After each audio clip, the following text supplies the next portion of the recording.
It's coming up to 7 o'clock, so let's get this meeting in order. Karen, can I please ask for a roll call vote?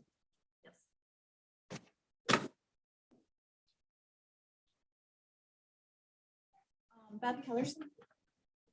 Here. Beth Kellerstein. Here. Terry Wallach. Here. Brian Booz. Here. Jason Wertz. Yes. Chairman Patel. Here. Can I please get an approval of the agenda? A motion to approve the agenda. Second. Voice vote? All in favor? Aye. Aye. Oh, that's so nice. Can I get an approval of minutes for June 8th, 2021? Second. Voice vote? All in favor? Aye. Aye. Aye. Okay, so I guess our first petition today is PZ 211097. Public notice statement shares. I do know that the notice has been served. Karen, would you like to present, please? Sure. So the first item on the agenda tonight is similar to one of the cases we had at our last meeting in June, but without the church. So it's the property is 23 West 671 Walnut. It's currently unincorporated. It's located at the southeast or the southwest corner of Walnut and Valley. The owner wants to annex into the village, which requires a zoning map amendment. They're requesting R2 single family residence zoning. He also is requesting a lot split, so he'd like to divide the lot in half, so a plat of subdivision. And then as part of that lot split, he's requesting two variations. The first is to permit both lots to be 11,125 square feet in lieu of the 12,000 square feet required in the R2 zoning district. And another variation to permit a front yard setback of 25.99 feet in lieu of the 30 feet required in the R2 zoning district for the existing house on the proposed lot 1. That variation is being required because as the property is a corner lot, so as you're subdividing the property, the shortest end of the property becomes the front yard. So basically the front yard of the property is switching from being on Walnut to being on Valley. So if our code was different, they wouldn't need a variation because it would meet code. That's it. Okay. Can I get a motion to open the public hearing? So moved. Jason Wertz, Yes. Terry Wallach. Yes. Brian Booz. Aye. Beth Kellerstein. Yes. Chairman Patel. Okay. Does the petitioner have anything to present other than what's already been presented? Okay. Any comments from the public? All right. Oh. Oh. Yeah, I just asked if there was any public comments that wanted to. Oh. Yes. Yes. Yes. Yes. Yes. Can I have you come up to the podium and I need to swear you in? Okay. Can you please raise your right hand and then? Oh, yeah. Okay, I need your full name and your address, please. Joanne Franzen, 6 North 705 Valley Road, Roselle, Illinois, 60172. Okay, and do you swear to tell the whole truth and nothing but the truth? Do you swear to tell the whole truth and nothing but the truth? I do. Sorry. Okay, great. Go ahead, proceed. Okay, so as far as the property goes, the lot number 1, we all know that it's not big enough for 2 houses. My main issue is that area has a huge water problem. I have pictures where currently the property is flooded, our last rain, as well as the sidewalk, and then all the ditches going down the subsequent streets where the ditches are full. They can't handle the water. The water's going over people's driveways as well as the street. So. Okay. Based on my understanding though, this is currently it's unincorporated, correct? So Yes. once annexation happens, that means we'll have some new sewer systems put in. And it should alleviate the water problem. You're gonna do what? We'll be putting in a new sewer system, right? I mean, they'll have to put new sewer systems in because it's part of the annexation into the village of Roselle. Right, Well, that but should help alleviate the water issue. maybe, but no matter what anybody has done, we still currently, they've redone the ditches, they've put in retaining ponds, we still have a water issue, and only more concrete is just gonna add to that. Where's the retaining pond? I was there. So there's one directly next door to the property. So to the south. Yes. South? Okay. And then there's one, they put a big one up at Klaus Recreation Center. So it's supposed to stop the water from coming down, and then they close it off to hold the water back. But it's still a big issue. Karen, has there been anything that you know about this? No, the whole street's unincorporated. Yeah. So they're, But who put in the retention ponds? Who would that have been? if it was Klaus, it would have been the village or the park district. Uh-huh. So the Heritage and Valley, that big grassy area from the aerial, that's retention right there? Okay. Is that owned by was it 300? It's got to be owned by the village, I would think. No, it's. I don't think the owned by village owns any of this. No. Okay. It's his. But that's just a yard. That's not That's just- designated for anything Yeah, specific. I wouldn't say then it would be a detention pond if it's private property. It's got a big old sewer hole in it, and it gets takes on a lot of the water. Technically, we're not really voting on the subdivision, right? No, no. You are. We are, but they have the right to subdivide it no matter what our vote is. If it meets the lot Meets the minimum. lot. There- Still subject, yeah. Yeah, they're still asking for a variation. Correct. If it was big enough, this wouldn't come before us. The No. complexity is just, it's been done before. And the sizes that are being required or requested aren't abnormal. So now there's going to be more hard coverage. Wow. Well, and then does that open the door for everybody to be the smaller lots, smaller lots, smaller lots, and all we have to do is come back and, everybody's dividing their properties, and there's no land left anywhere, there's no yards, then we just kind of live in the city? Well, I think there's other considerations too. I mean, we need to make roads and so forth, so it's not just subdividing it. I mean, that's the access, there's, fire truck U-turns and all that. So it's a little bit more complicated than just subdividing it. Our Chairman, our general zoning also has prohibitions on over paving sites to reduce or to limit the amount of runoff from each property, including driveways and roofs and that sort of stuff. So any new building on a second parcel created here would meet village requirements before it would be given a village building license. So all we're doing here today is allowing a parcel to be divided and allowing a builder to propose to build on it. We are not here today to hold a public hearing for drainage problems in the unincorporated area. No, understood, but I mean, I guess, Karen, I mean. I would be curious to know if the township or the county has done any investigation into the water concerns. Oh, yeah, they're out there all the time trying to fix it. So they're trying to maintain it. They're trying to stop everybody's driveways and lawns and streets from flooding. Right. Sounds like an underground storm sewer is going to be needed at some point in time if the water continues to erode and cause ditch issues.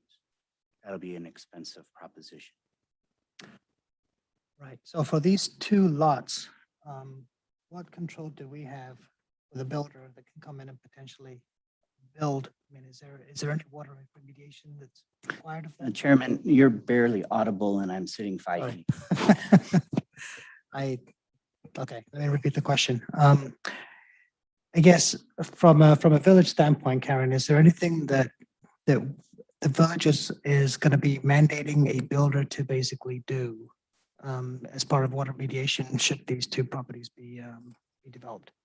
Yes, so we have an impervious surface coverage limit of 40%, so you can only cover 40% of your lot with house, patio, sidewalks, driveway.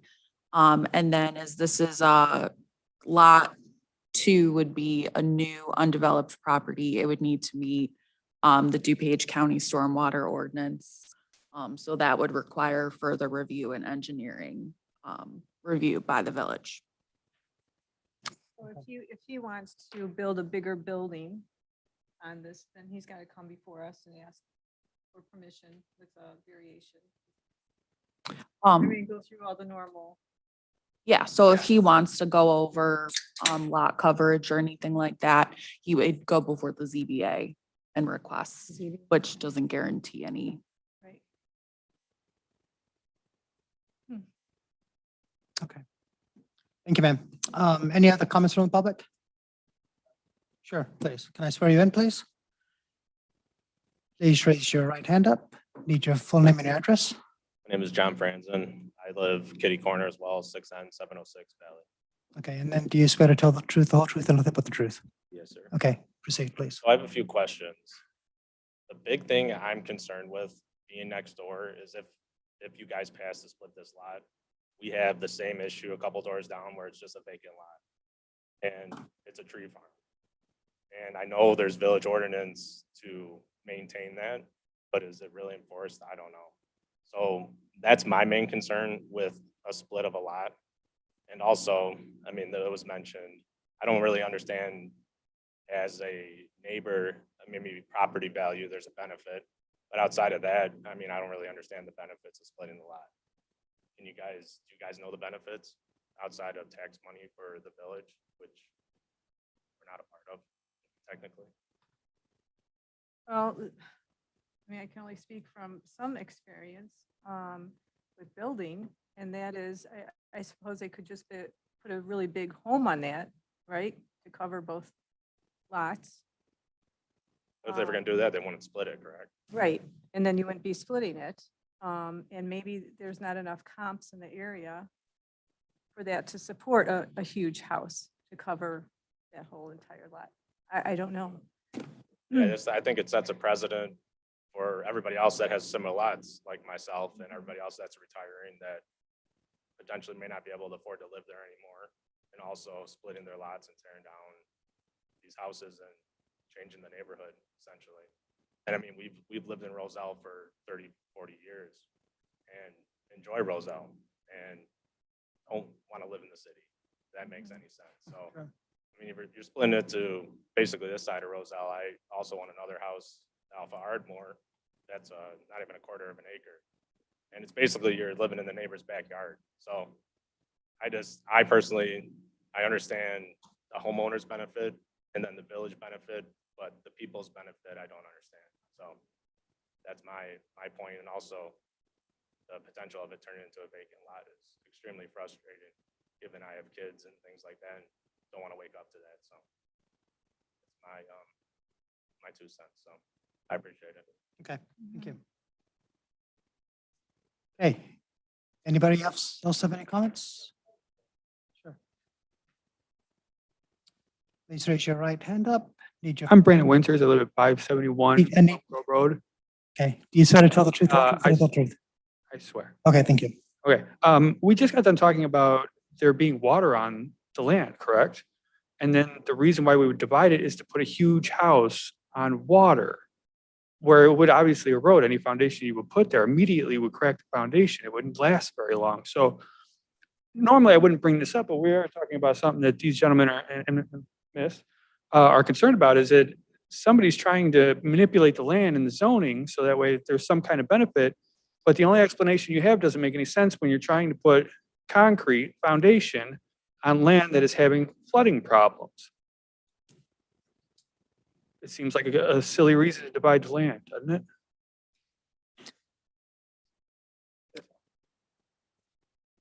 Not sure if we should speculate on why they I- are or aren't. I think we just should stick with what's the. What is actually happening, but then Yeah. that requires no foresight whatsoever by this committee. And you're changing the face of Roselle without any contemplation? I mean, like that is a serious, they're absolutely right. You're talking about a snowball effect. If one person can do it, somebody else can do it, and you guys are just stamp of approval. That is a silly, silly reason to divide it when you can't put a big house on it. You can barely put a trailer on there with concrete when you're talking about that much flood damage that the whole neighborhood came out here to go, hey, listen, we have water problems. If I'm wrong, I, with all due respect, would love to hear the fallacy in my logic. I am not in a position to answer you in that sense of that. Okay, so we're I mean, just gonna, I understand your sentiment, right? And the thing is, I mean, I'm trusting staff's comments here as well and their judgment. Uh-huh. And they've gone through some of the engineering analysis that's been behind this. As far as a big house, I mean, we do have stipulations in terms of a size of building that can go on that. right, Once it's split up, there's a 40% lot coverage requirement within the village, and that's mandated to take care of water retention issues. Because this is getting annexed into the village, there's also stormwater retention and drainage requirements that have to be met. right. as And the well. village will be participating in, Right. because we'll be Exactly. annexing it. It will be a part of Roselle. Exactly, right? It won't be, but these people will not be part of Roselle. So they could also benefit from that as well, correct? The water retention is taken care of. And we'll say that by annexing, we do have a little bit more control Yeah, we then have more control. Right. on what happens and what needs to happen. Okay, so there's a now that possibility it's for annexed. unincorporated to benefit from this possibly too. I just feel that it could have been explained in such a way that, A, we don't know what they're going to use land for. They may be up to something nefarious or not, but ultimately you've done research and you understand that So what's being presented to us is basically the request to split the this is lot. is this the same lot as the last time when they were discussing the church? No, No, This is a different lot. this is 23 Same. West 671 Walnut. It's at the And that corner one of was, the other Walnut one and was off of Valley. Devon, correct? Yes. Okay, all right. One was north, one was south. Right, so we have, South. yeah, we have two in a row now. I have nothing else. Anybody else have any other comments? Okay. Should we make a motion to close the public hearing? so moved.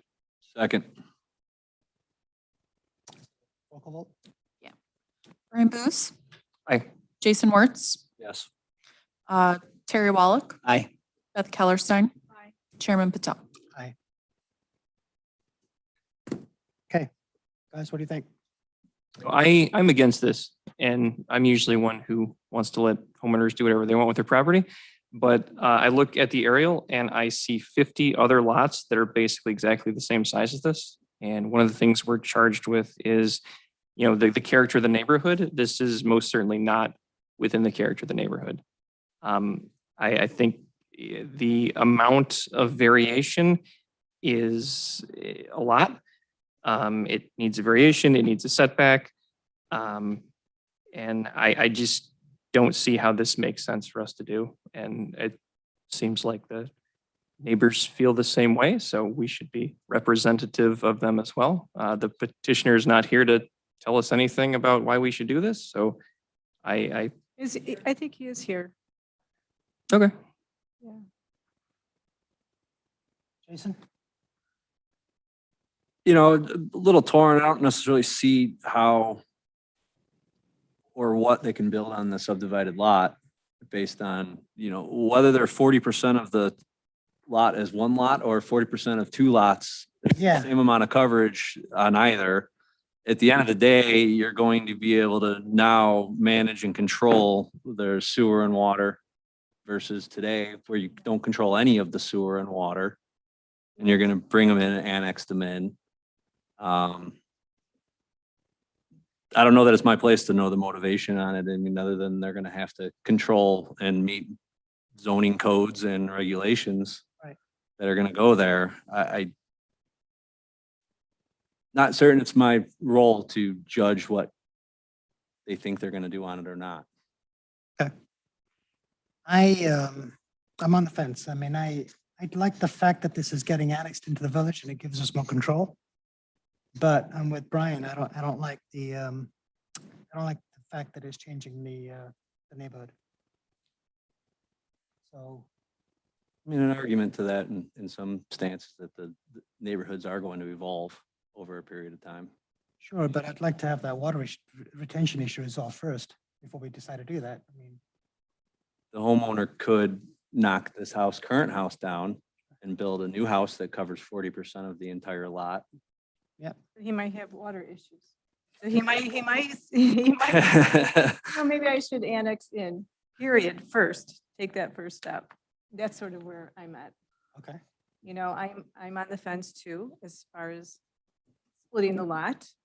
I would like to have the homeowner annexed into Roselle though, so that we do have better control of the water problem that will benefit not only him, but his neighbors as well. And then go from there. Well, when dealing with these, I don't have a problem with this. The landowner wants to split his property into two, and it's almost exactly what we need for our zoning, and the variations are very Like small. 900. We've had square greater feet ones in the lot. zoning board of appeals where people wanted to put an addition on the back. We had greater variances, just for small additions or larger patios. So I don't see a problem with this. were there any studies done that you might be aware of on what they can build on that lot for a typical home?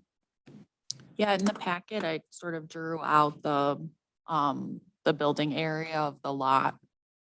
I have that up right here. Yeah. I'm trying to. There is a question I've got though, with Valley Road being the way it is, let's assume that we approve this.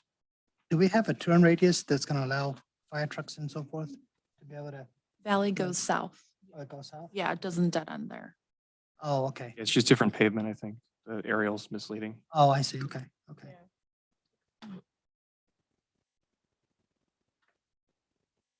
This is. The detention. So the three components we're voting on tonight Mhm. are the annexation, The zoning map amendment upon annexation.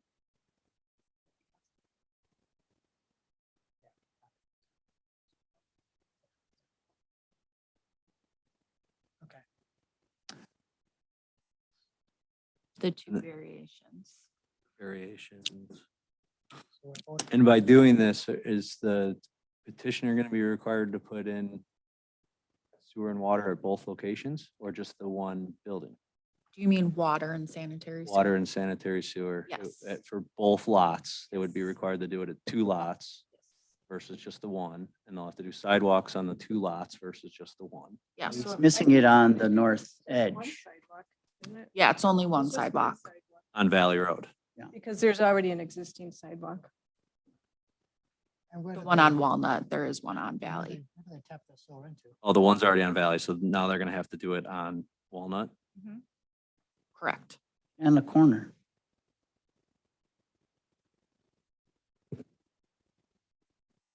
There's already a sewer that we can tap into? Yes.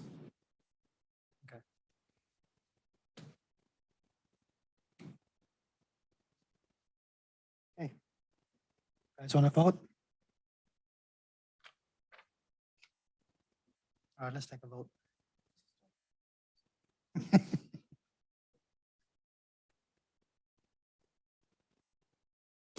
All right. And let's take a roll. Can I get a motion to find as a fact, right? Mhm. Let's get a motion for the findings of fact zone amendment. Make that motion. Second. Roll call vote. Beth Kellerstein. Terry Wallach, Aye. Brian Booth, No. Jason Wertz, Yes. Chairman Patel. Aye. Let's get a findings of fact on the variation for the lot area. Make that motion. Second. Roll call vote. Beth Kellerstein, No. Terry Wallach, Aye. Brian Booz, No. Jason Wertz, Yes. Chairman Patel. No. Let's get a finding of fact on the variation for the front yard setback. Make that motion? Second? Roll call vote? Beth Kellerstein. No. Terry Wallach, Aye. Brian Booz, No. Jason Wertz, Yes. Chairman Patel. No. And then a recommendation, which includes the plan. Okay, so let's get a motion for the recommendation that includes the map amendment, the lot area and the front yard setback to the village board. Make that motion?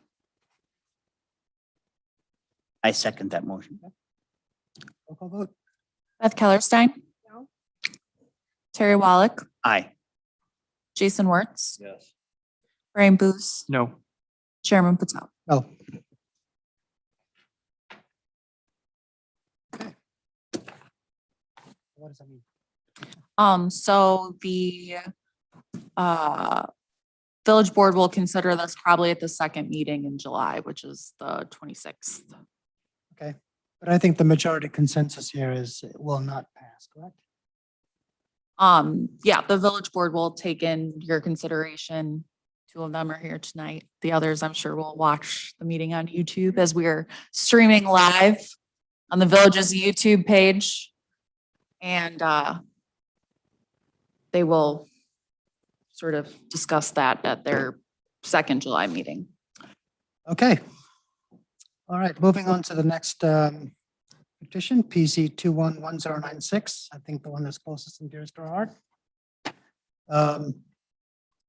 Looks like the public notice statements have been served, proper notice have been sent. So Karen, can I get a staff presentation from you, please? I would love to. So the staff report, I don't know if anyone in the audience also wants to pull it up on their phones. It's available on the website. It's very long, so I'm not going to go through everything, but it is available on the village's website. On January 1st, 2020, the state of Illinois legalized legalized cannabis and then various businesses associated with cannabis.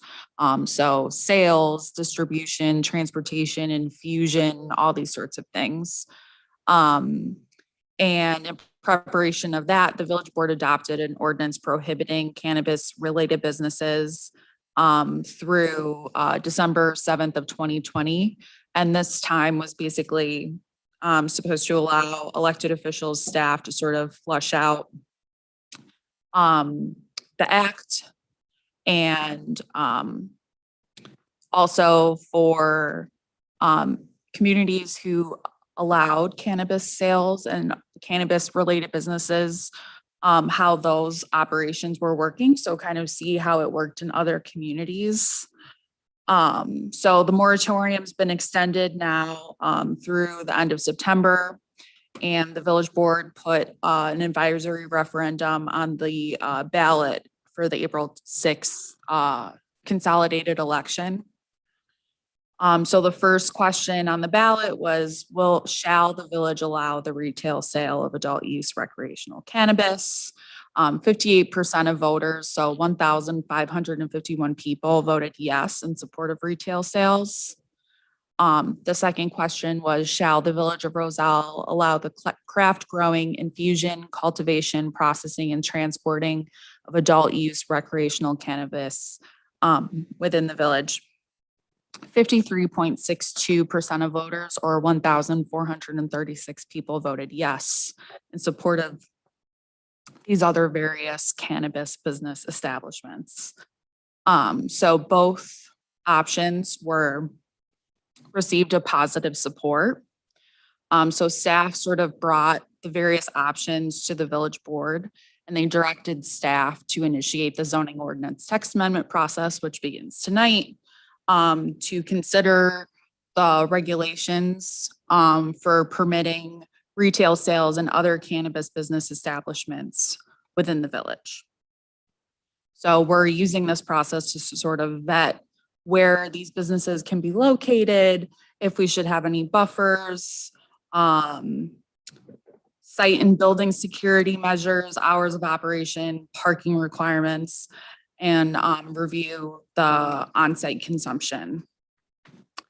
So I put together a chart in the packet that shows what some local communities have done. All these communities have at least one cannabis business located in their town. So many have made everything a special use or anything a special use. So that's what staff has suggested, is making all cannabis business establishment, retail sales, processing, infusion, transport, cultivation, and craft grower as special uses within the village. So the next sort of question is what zoning districts we're going to allow these businesses to be special uses within. So staff is recommending B2, the convenience shopping center district, B4, general business district, and B5, arterial business districts. Those are the zoning districts that are located on our major retail corridors: Lake Street, Roselle Road, West Irving Park Road, and then Nergy. As I put in my staff report, I'm recommending not including the B3 town center district. As staff, I kind of think that possibly having a cannabis related business in the downtown is not the sort of approach that we're looking for. As we're sort of growing our downtown, we're looking for smaller independent businesses like our restaurants and our retail sales. But that's just my suggestion that obviously does not have to be taken into consideration by this commission or the village board. Okay. And then in the packet, I go through other various regulations you can put on cannabis businesses. Communities have required buffers.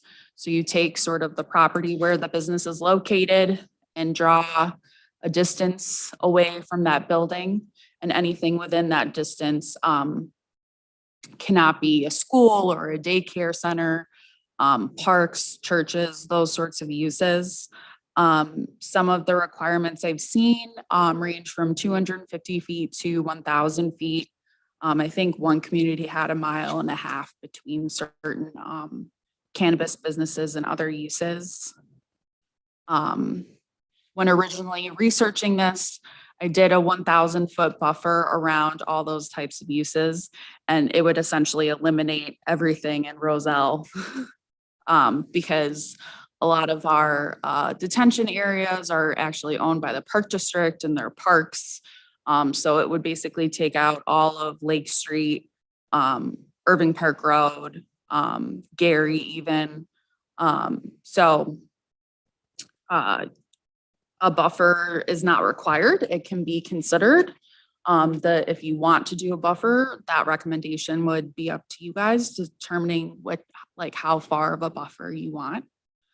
And then the act also has a long list of all the security measures that an owner must put in place for all of the cannabis businesses, not just retail sales.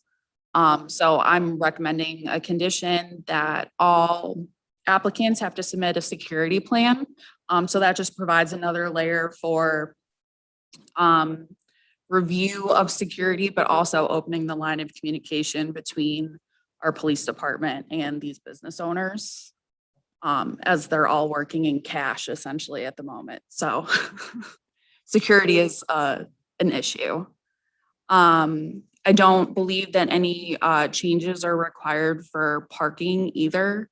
I think the parking ratio of 5 spaces per 1,000 square feet for retail sales is, it works for almost all other retail sales in the village. So I think it should work with these.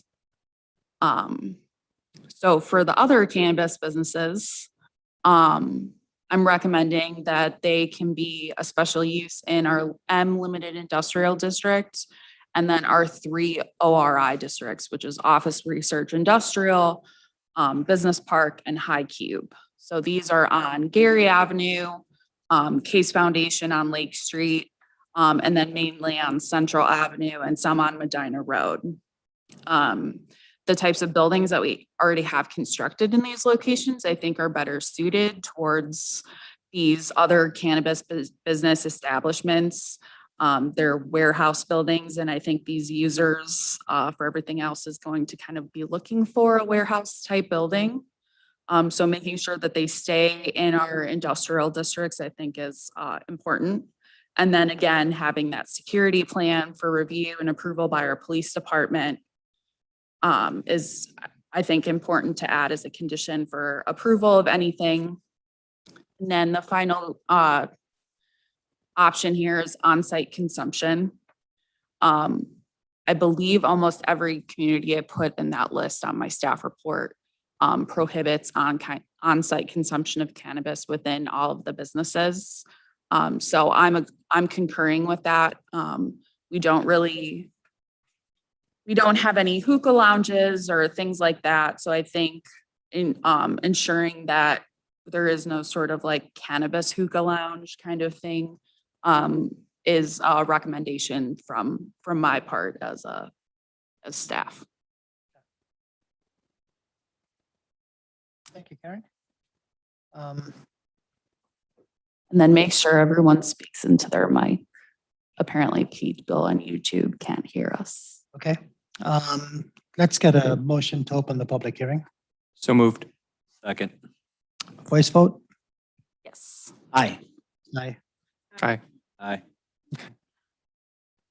All right, Beth, I know you had some comments and some suggestions. Do you want to start? I'd like to almost hear from. Okay. Yeah. Any commentary from the public? Sure, please. You've already been sworn in, so please So I proceed. can keep going. Mhm. I'm sorry, I got to swear you again. I got to swear in again? Yes, please. Okay. Can I please have your full name and address and raise your right hand? 571 Plum Grove Road, Roselle, Illinois, 60172, full name Brandon Winters. Okay, and then do you swear to tell the truth, the whole truth, and nothing but the truth? I do. Thank you. All right, so I do not partake in cannabis whatsoever. Since I was 19 years old, it makes me violently sick.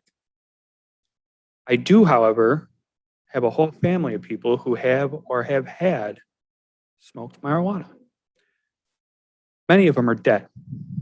As a matter of fact, my brother died when he was 27 years old with these tattoos on my arm. Cannabis wasn't the problem. Never is, and that's why it should be legalized, even though I don't smoke it and I hold no horse in the race. The people that he hung out with did kill my brother. And we are giving this neighborhood, and it's a beautiful neighborhood, and my family, like I said, lived here 20 years. Beautiful neighborhood.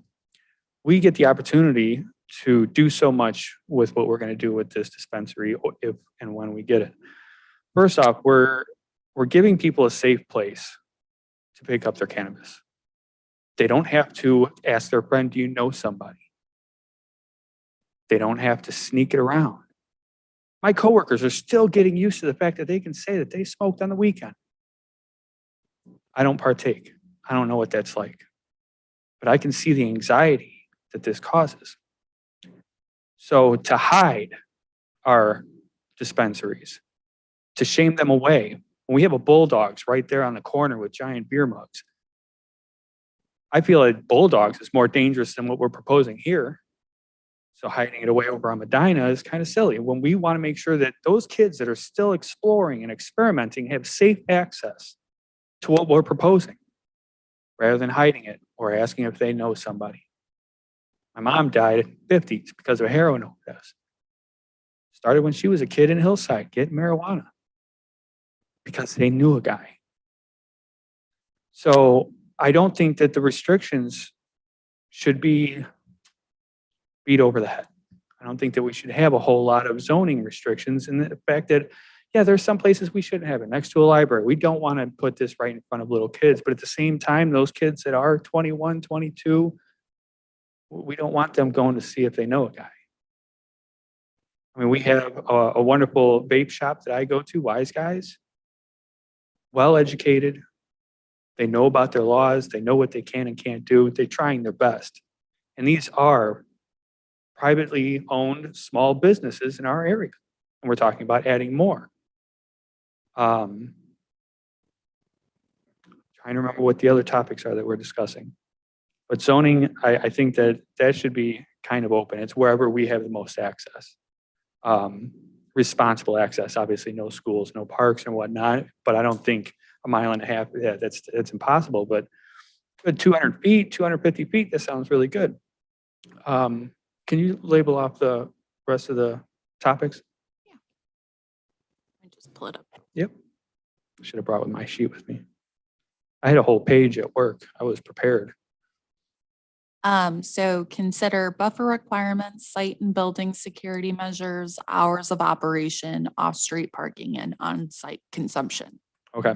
Hours. I mean, we're looking to make this successful. We're literally at war with a drug dealer. And we can beat them. Like this is the war on drugs we could have had back in the 80s. All we have to do is make him obsolete. All we have to do is just make it so that they don't have to go talk to that guy.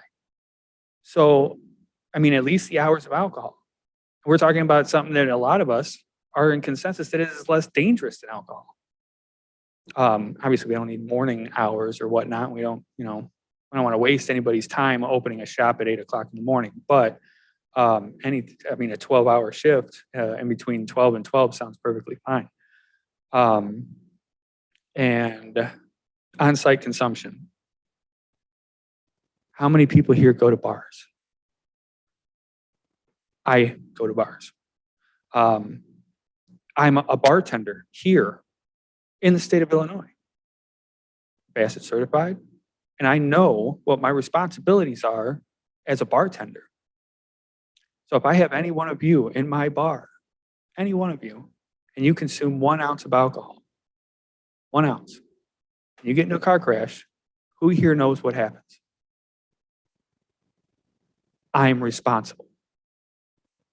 So this is not on the kids that are coming out here and buying this recreational drug that our parents have and our grandparents have, but rather the responsibility of the people in the community that are in charge of the community to give them a platform to experiment, to have a good time, to be a kid and do it safely. We give them every opportunity to drink alcohol. We give them every opportunity to get condoms, to have sex. And I think we should give them every opportunity to learn about cannabis while they're young, safely. That's all I have. Thank you.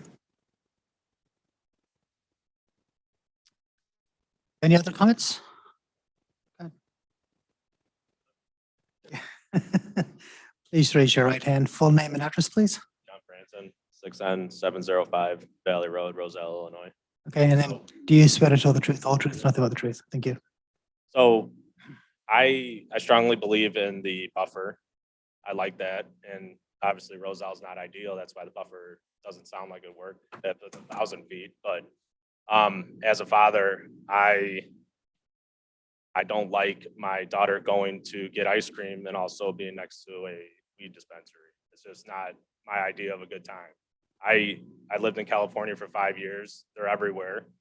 And with that comes, I'll use riffraff. With that comes people loitering, people hanging out. Schaumburg is one of the ones I'm sure you looked at. And they have lines out the wazoo for people trying to get in the dispensaries. So I don't know how Roselle plans to handle the influx of foot traffic as well as driving traffic.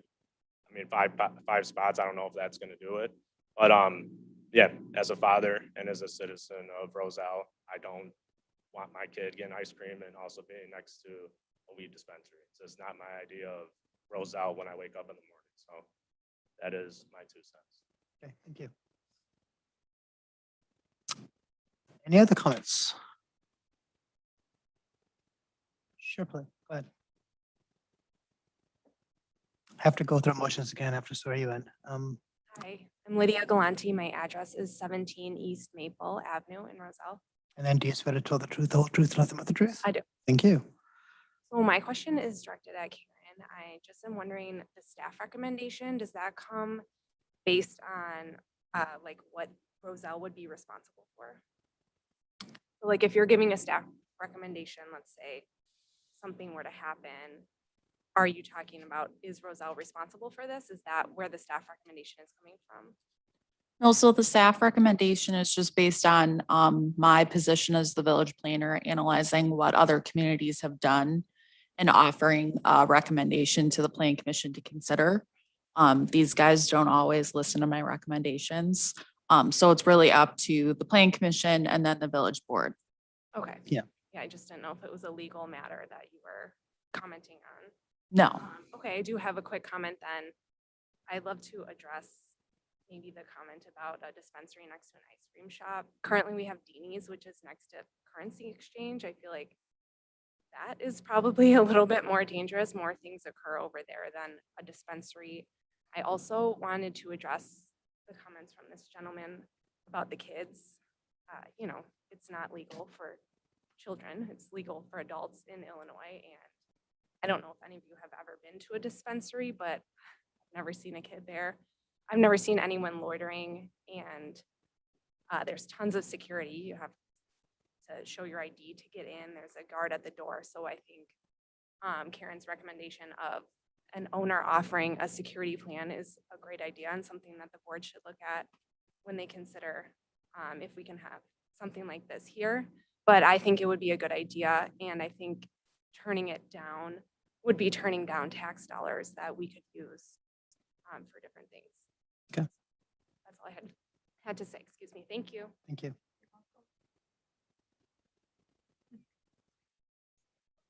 Sure. No, you're good. Just out of curiosity, who benefits from the tax dollars of cannabis? Who what? The tax dollars that come from cannabis. I've heard on the news a number of times, $1 million come in from cannabis sales and whatnot.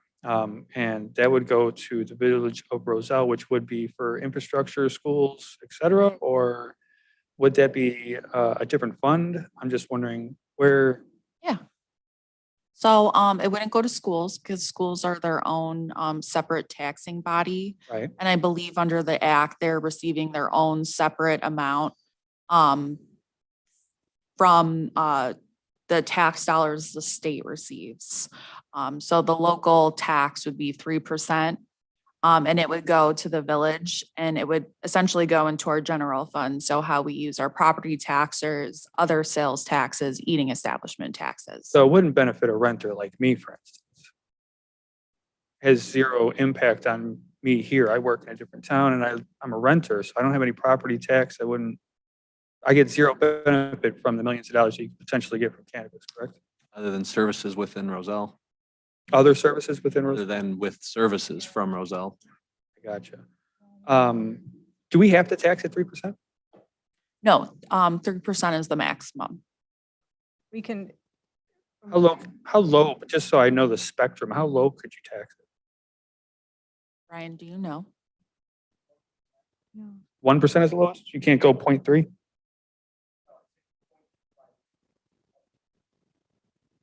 .25 up to 3%. So you can only tax from 2.5 to 3%. You couldn't even go 1%.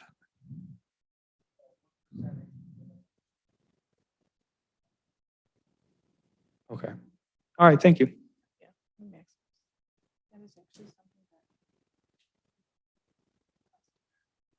Sure, sure. Michael Yes, sir. Hardy, 23 W671 regarding the lot split. Okay, can I have you raise your right hand up, please? Yeah.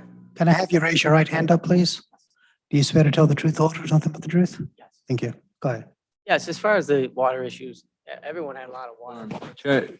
Chairman, Yes. we've closed that. Yeah, that's already closed. We're talking about cannabis. All right, so that's moving on to the next one. Yes. Unfortunately.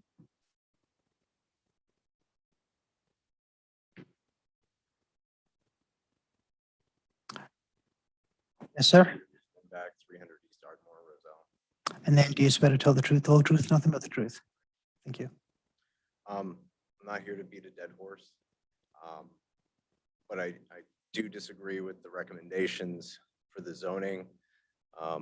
Case in point, we need look no further than Schaumburg, which houses currently Illinois' largest dispensary.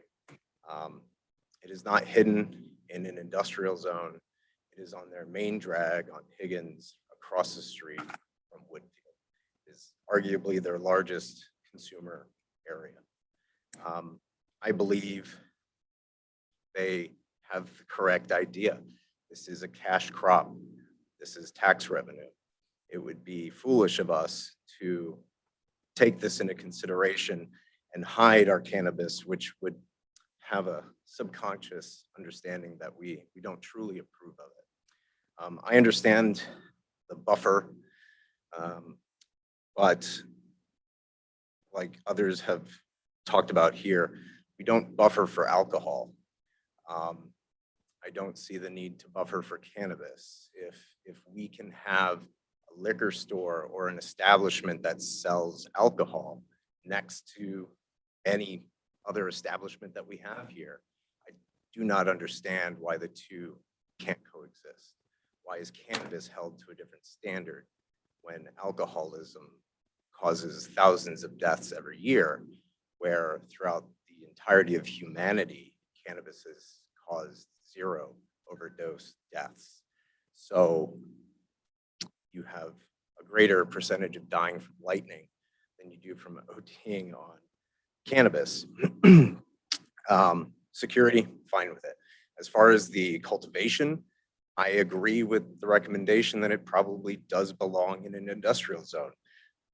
Not because it belongs there per se, but more so those are the types of buildings that those facilities would need. We don't want that or need that on the main strip. However, a cannabis dispensary that actually sells retail sales of cannabis, go look at a cannabis store. It's on par with Apple. They're clean, they're sophisticated. It's not a head shop. It's not what a lot of people have stigmatized. These are working people that have a passion for cannabis.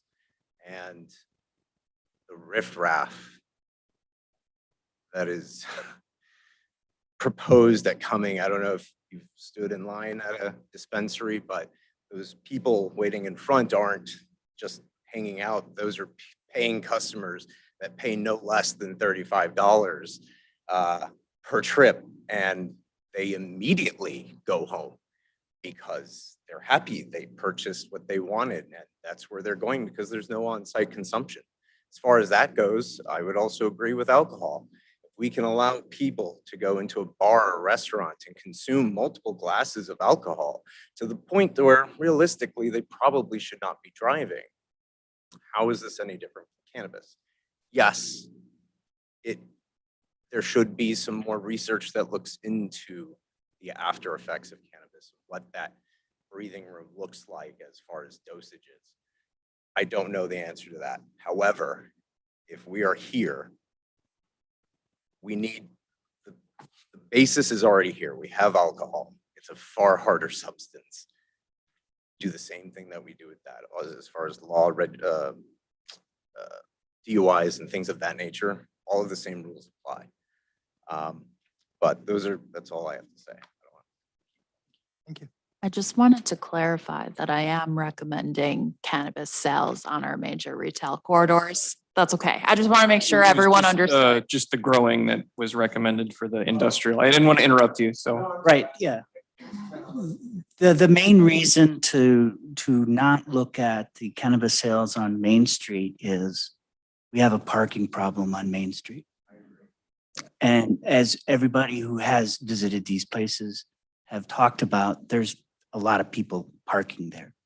So we really want the cannabis places to build their own parking.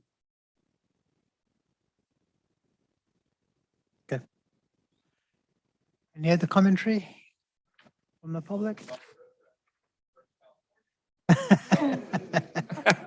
We have no riffraffs in Roselle.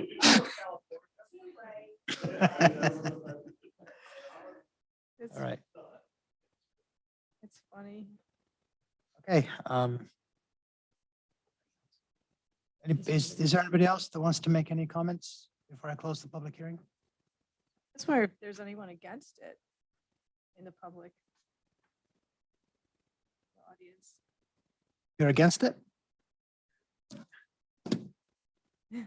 I argue with myself at work a lot. I did have some concerns when it came to cell and growth and cultivating and transport and whatnot.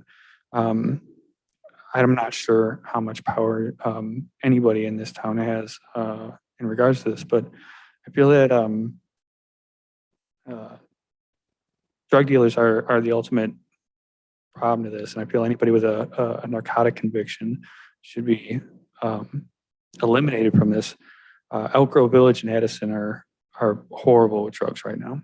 I have a very young girlfriend, and I spend time with her friends, and they're getting annihilated there. Just, they can't help it. They can't stop themselves. And Elk Grove is right next to us. Addison's just up the street. Everybody that knows anything about the streets knows about Michael Lane. And we don't want those people coming here. So I feel that if we were to eliminate their desire to come here by keeping a stalwart eye out for those communities coming here, the police keeping an eye out for them, being well aware of gang tattoos and gang affiliations, gang members should not have this either. They throw in their lot with other people, drug dealers throw in their lot with other people. They should not be in a beautiful neighborhood like this partaking in our activities. You know, I was told in bartending school, you know, be careful serving a Marine, because once they get started, they don't stop.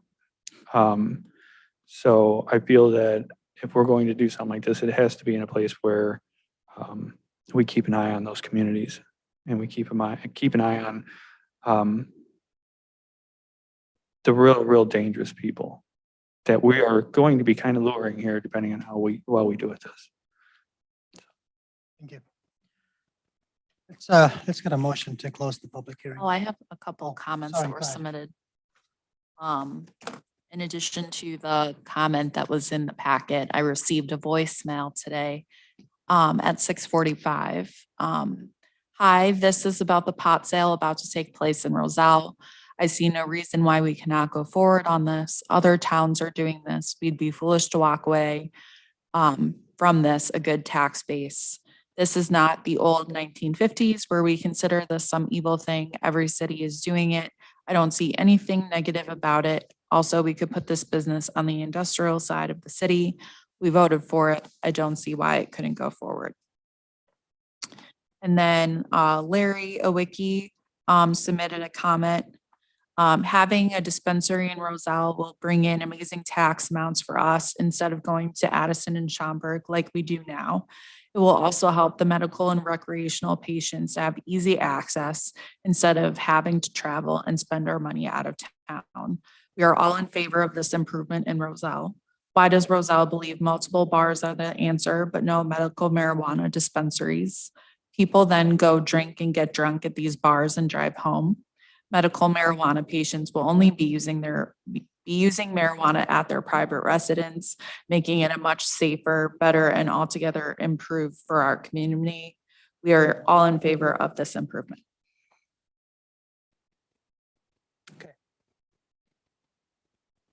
I'll make a motion to close the public hearing. Yeah, let's make a motion to close public hearing. Second. Roll call vote? Yes, sorry. Jason and then Brian. Yeah, Jason and Brian. Voice vote. All in favor? Aye. Aye. Okay.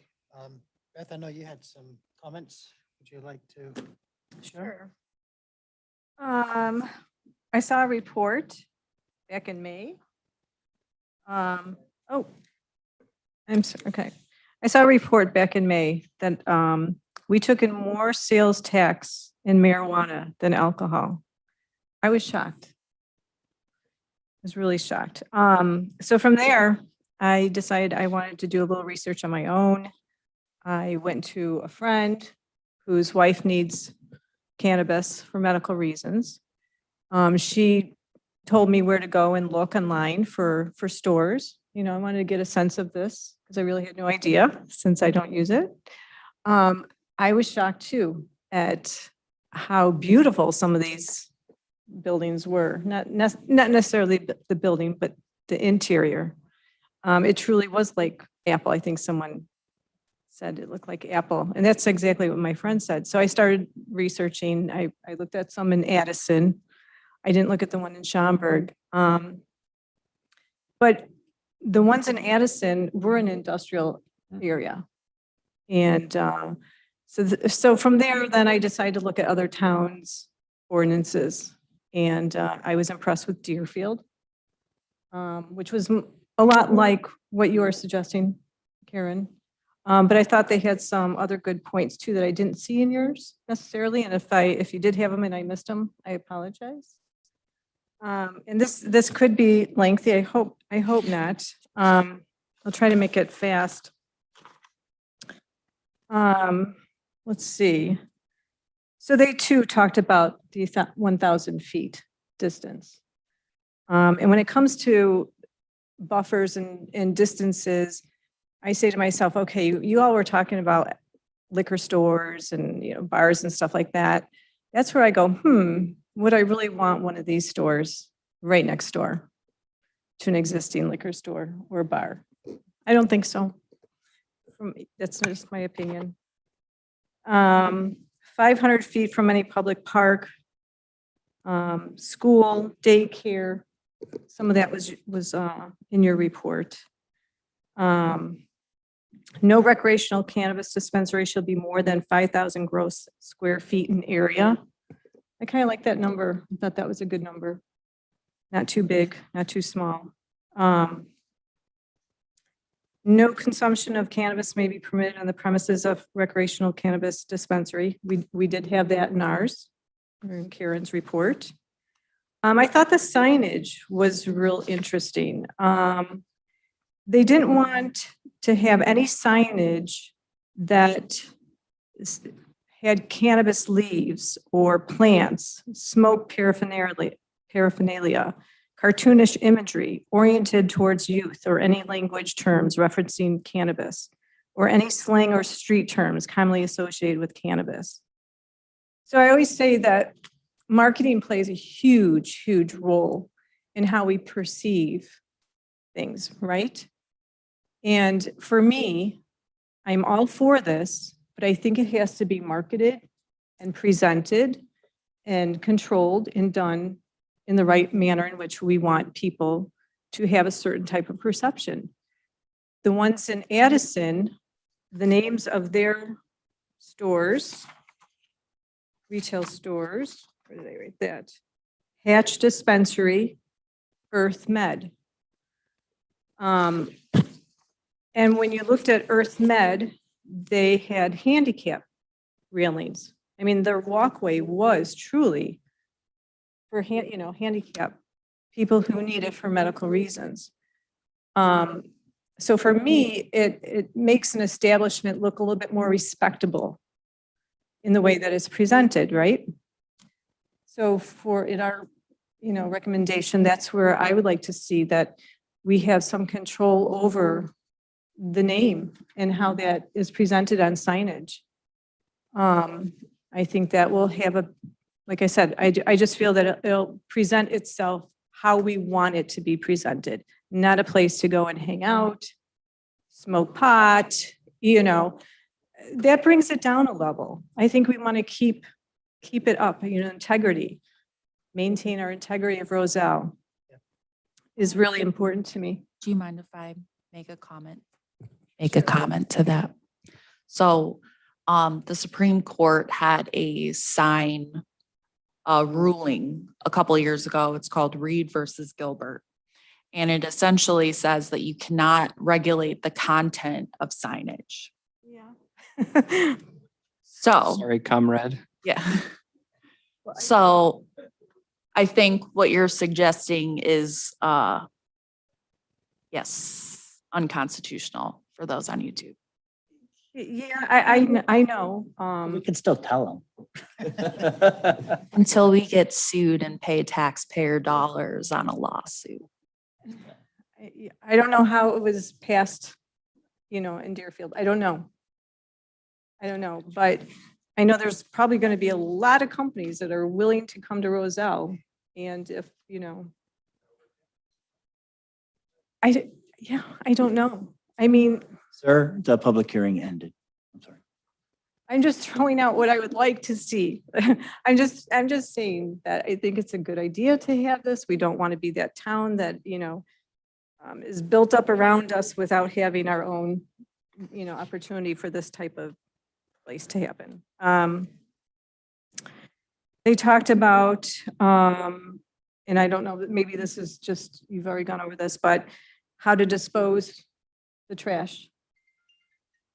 So that is in the act, the state act. The state- They so have some of these things are- regulations. Yep. okay, So okay. they might have just put it in their ordinance to make it clear that they expect those things to be complied with. Okay. Recreational cannabis dispensary shall not have an electronic message board or any temporary signs on the exterior of the property. Now, that is something that we can have control over. And again, I think that goes to keeping it sophisticated, keeping it so that it has, some respectability to it. What else here? Oh, recreational cannabis dispensaries may not have a drive-through service window. That's also in the act. Is it in the, okay, I'm sorry. No, that's okay. It's a very long act. Yeah, it So is a I very don't blame long you act. for not reading it. What else did I have? I think everything else was pretty much covered. When we had the hookah bar presented to us years ago, and I don't know if you were here, because you said we don't have a hookah lounge. Well, we do have a hookah lounge, and it went in next to Dairy Queen. I was very much against that. So here again, this is where I go back to, I wouldn't want this sitting next to a liquor store in town, even though it would scream, hey, we're here in town, we're available, and it would promote itself a lot better. But so I'm very much in favor of the buffers and the location, prohibiting it on Main Street.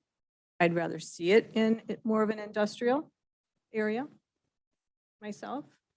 Parking will be an issue. And I think that's it for now.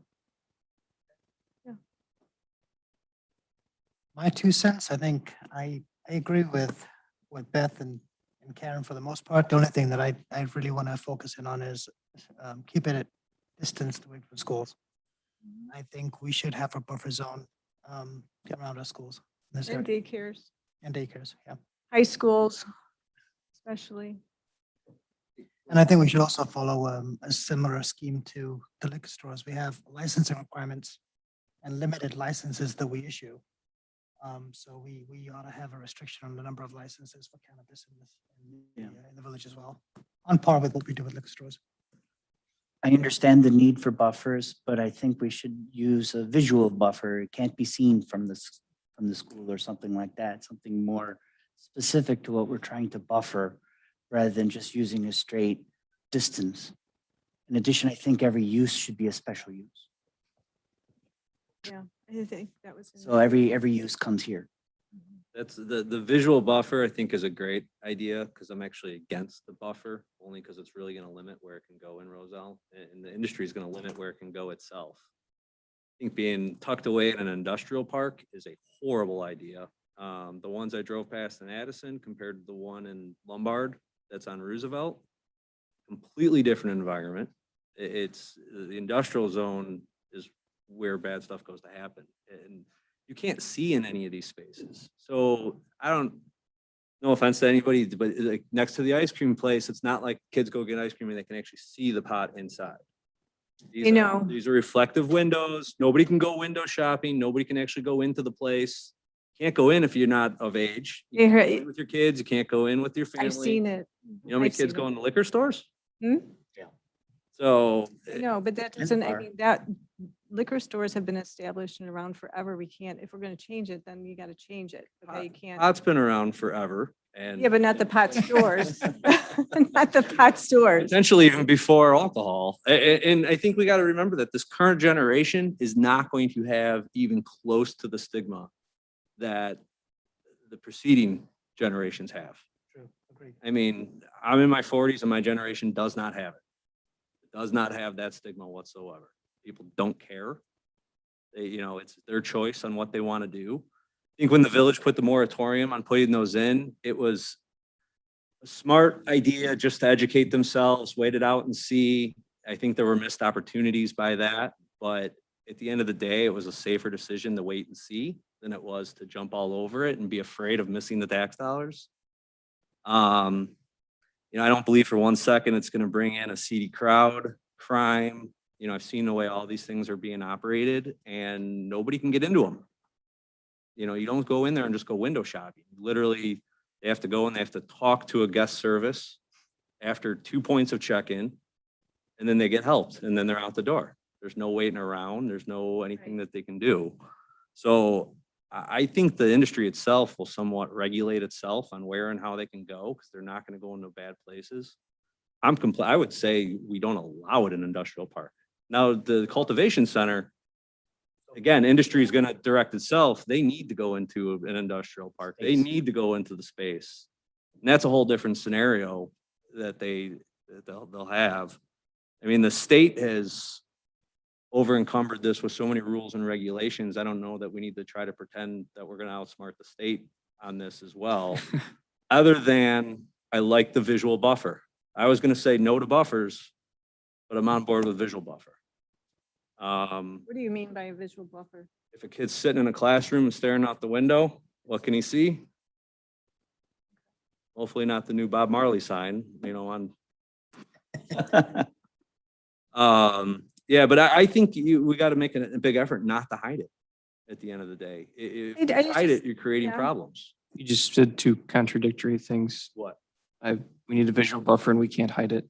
Visual buffer from the schools. It's not hide it from the general public looking for it. I guess I just don't want to see it on Main Street and in. We're already doing that by not letting it in, what is it, B3? And I'm actually going to make a comment to that. I'm not against it on B3 either. I'm not against it next to a liquor store, a weed and wine bar. My friends might be funny. I just think this kind of operation is going to be sought out. I don't think they're going to have to do a lot of marketing to figure out where they are. That's all. With the signage comments, though, I agree with you. I'd prefer there not to be a big pot leaf anywhere. It's tacky in general. I also don't like all the beer signs or the currency exchange, none of which we can do anything about. So I don't see any reason why the dispensary should have any more regulations than our liquor stores. What about numbers? The industry will regulate itself. Well, There's 7 of them are not going to come in here, and the state's only going to allow so Well, if many you- licenses anyways. Look at liquor stores, though, it's regulated by the villages in terms of number of licenses that they can get. So why wouldn't This is not. They have to get their license through the state, and then it's done a little bit more by region. Deerfield did have restrictions on how many. So I think with our restrictive ability of where they can go, I think overlaying too many restrictions onto this is only going to have them go elsewhere. So there's a chance that you can allow all this, we can approve all this, and we still don't get one in the municipality. And I Yeah. think that's a stronger case than we actually do. So thinking that you're keeping it out of the community by keeping it out, they're just driving into Elk Grove to buy it, to bring it back into our community. Now Elk Grove has our tax dollars. Sure. That's the reality of it. Tax dollars, I do think we should strive for the 3%. That doesn't bother me in one bit. I don't think it's going to deter people from sales from going to Schaumburg versus here. We'll probably still be cheaper than Schaumburg. Oh, we got to make it cheaper than the dealer, right? So, Otherwise, they go to a dealer. I mean, the seedy people still have seedy ways of getting it. So they're not going to pay any taxes. So that industry still thrives. So I say no to the buffering. I could be convinced on the visual buffering. Actually, I don't even know where that would be an instance of the school would be able to see it, but yes, the security review. I don't know, do things need to be in place? Like, does there need to be a basis that they have to follow? Presenting a security plan along with their permit application essentially. I like the idea that they would go to the police so that the police knew this was coming before it was open. That seems reasonable. And And then on-site consumption, I mean, where is that they can actually do that anyways? I mean, It would, if I understand this, the Smoke-Free Illinois Act correctly, it would have to be in a standalone building. so that's regulated by the state essentially anyway. So we don't even need to, Yeah, I don't think it's something that we Okay. control. I would say no to any further restrictions on-site, and it's still a special use has to go through the board. In 3 years, other people's opinions are going to change more. In 6 years, it's going to be changed even more. So I think putting that in place just gives us something to undo later. Ryan, your thoughts? I mostly agree with you. I think we should treat this as much like liquor as we can. The state has done a lot of the work for us. I did have a question, Karen. Is the age restriction, is that part of the state as well? Yes. Like you can't enter? Okay. Yep. Then to me, I don't care where they're located because nobody can go inside. So it doesn't matter if it's next to an ice cream shop. It's just another business. We treat it as such. I don't think we need a buffer. I think that's going to be too tedious. I think a visual buffer is too difficult to enforce. You know, if the tree blocks it in the summer, but the tree's leaves fall in the winter, and you can see it through there. Like, come on. The sign stuff, it's First Amendment. I think we covered that already. I do sort of, to compare to the alcohol, you know, you have a bar, you have a liquor store, and you have a brewery, and we've treated some of those differently in the past. So, you know, I think maybe there's something to be done there, but I don't think we need to restrict hours. I don't think we need to worry about parking. It's just another business, and we should be attractive to business and fewer restrictions because everybody else has it. We might as well be friendly and, you know, bring companies in.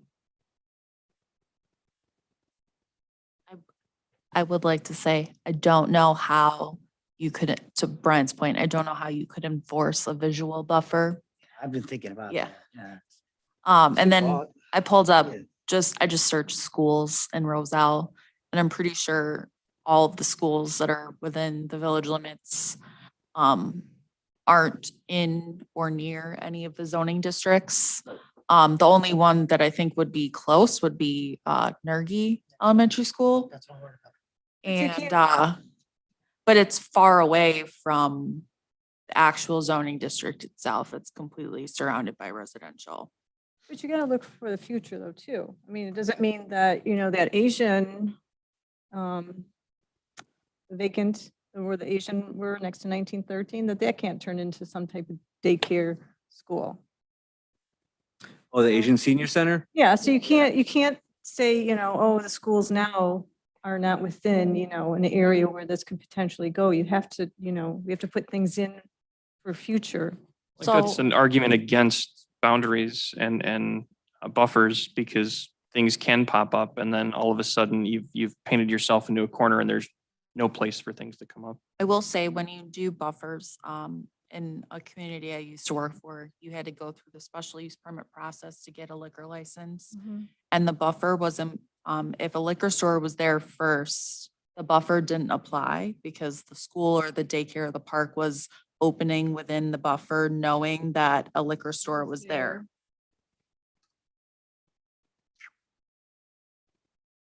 So if there's a dispensary on Main Street and you have some sort of daycare center that also wants to open on Main Street, they may not want to open on Main Street because there's already a dispensary there.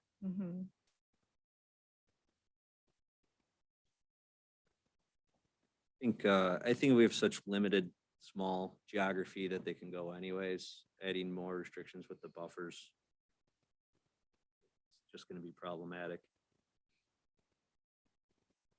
Yeah, I'm fine with. How many Main towns, Street. Karen, have in their amendments buffers? I would say most of them had buffers in their code. I would say more of them were around 250 or 500 feet rather than, you know, 1,000 feet or a mile and a half. But not all of them had buffers. Lombard, I know for sure didn't have buffers. I'm pulling up my list that I made. 250 feet pretty much just it prevents the neighbor Yes. from becoming Yeah. that, right? That would. Karen, do we have to go with business districts, or can we go with a geographical limitation? i.e., can we basically dictate where they can go in the village Roselle or where they can't? It's going to be an approved special use, Oh. right? Here's my point. My point is only on Nergy School. That's what I'm worried about. which. I mean, if we just made it a special use, Yeah, if it's special use, you could deny it for any reason. it could be anywhere. Would it be applying for would this already be a described special use in our code? I Yeah, mean, so but they- it still have to go someone- through the process, but they Yes. know what their restrictions are going ahead. They come before the board and they have that. They have variances within that. They're gonna go before the board and they're gonna also try to get an approval for the variance, correct? Right. I don't know what the variant. Well, whatever. it What could the be. variance would be. It'd be electronic sign, let's say. Let's say the electronic sign wasn't allowed. Could be Yeah. 249 feet from something. It could be anything, but any which way, even if it meets all the spaces. requirements of the special use, they still have to go before the board for a special use. Mhm. So I'm mostly in favor of not over encumbering this with restrictions. Yeah, the state requirements are already fairly high. Compared to every other state, they're some of the highest. And the reason I'm actually somewhat fluent in some of this is we did, as a real estate firm, I mean, we probably did 3 or 4 cultivation centers, several dispensaries. It's a pain to find the spot for. They're horrible to deal with. They're both sides, the municipalities, the state, and the users are usually just kind of desperate to find something that works. So I think when, no pun intended, when the smoke clears and you see what, because there's a lot of businesses and they're not all gonna succeed. Right. You know, the ones that are gonna succeed are gonna probably be the ones that are in better location or better visibility, better facilities, Better funded. and better funded. So special use, but no restrictions? Well, I'm okay with me, like the 250 square feet. If we're trying 250 feet, if we're trying to just make certain it doesn't pop up next door to something, that's fine. But we go 1,000 square feet or 1,000 square feet, Yeah. 1,000 feet, you're now limited even the I district. was just reading off, yeah, I was reading off of another towns. You know, if we had bigger business districts and really wanted to restrict where it could go within the business districts, that would be a different story.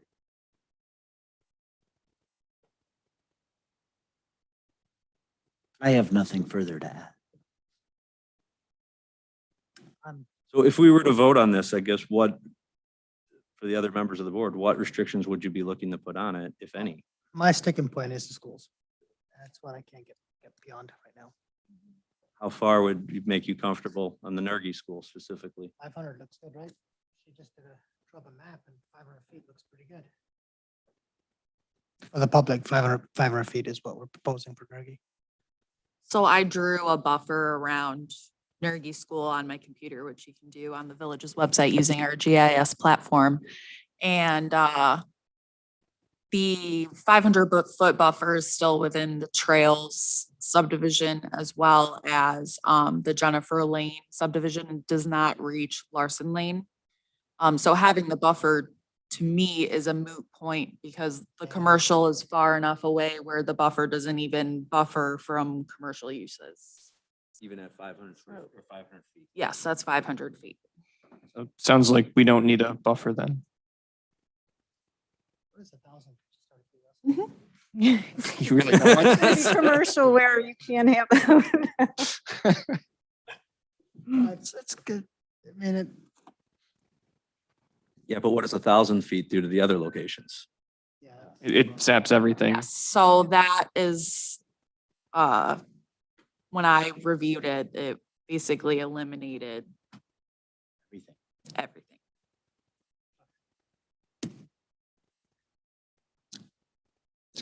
Keep it simple. No buffers. And that's one of going through this, the irony in the discussion is, you know, the parks, again, it's not a problem. The kids can't go in. They can't see it. They can't do anything. There's a park. Okay, so like, let's say Turner Park. Okay, let's just take that example. Okay. And we have that gas station on the corner that got torn down. Yep. Someone's willing to come in and put one of these retail stores there. Great. Not buildable.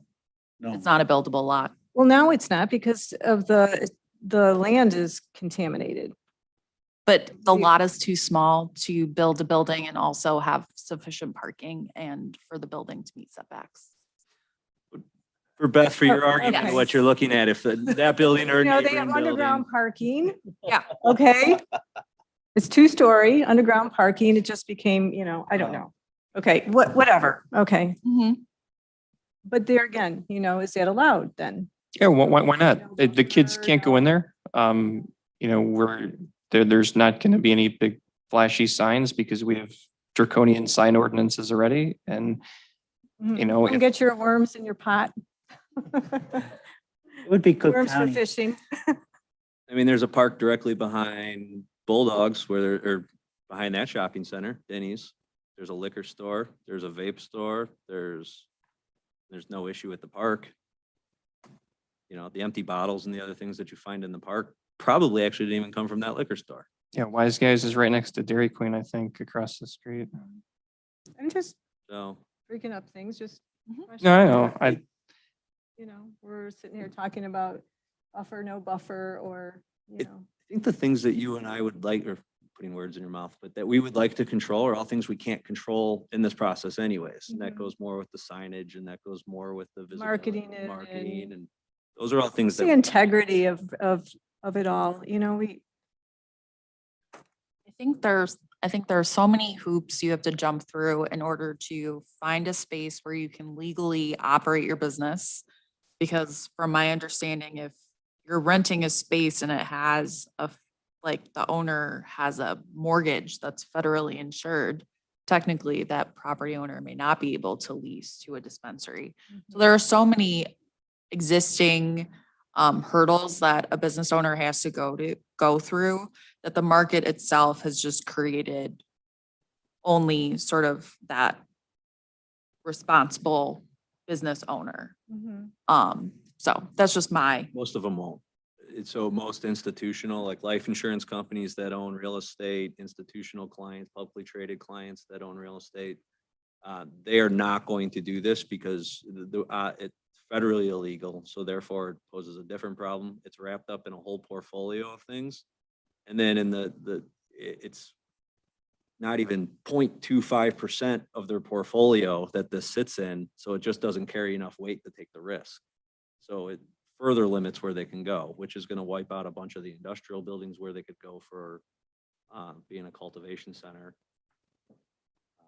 So there's challenges. There's a lot more challenges than you think of somebody Yeah. popping up on this. so if Denny's decided to turn their business into a dispensary, retail dispensary, would we be okay with a long line?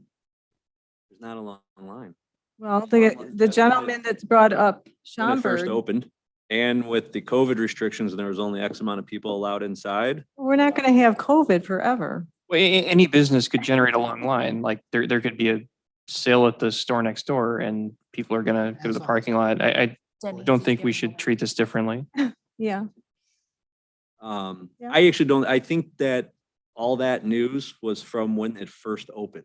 And there was a mad rush to the places and then there was only so much space. I don't think, when I drove, there was one person outside, when I drove past the Addison one. The one across from the recycling center that has no parking.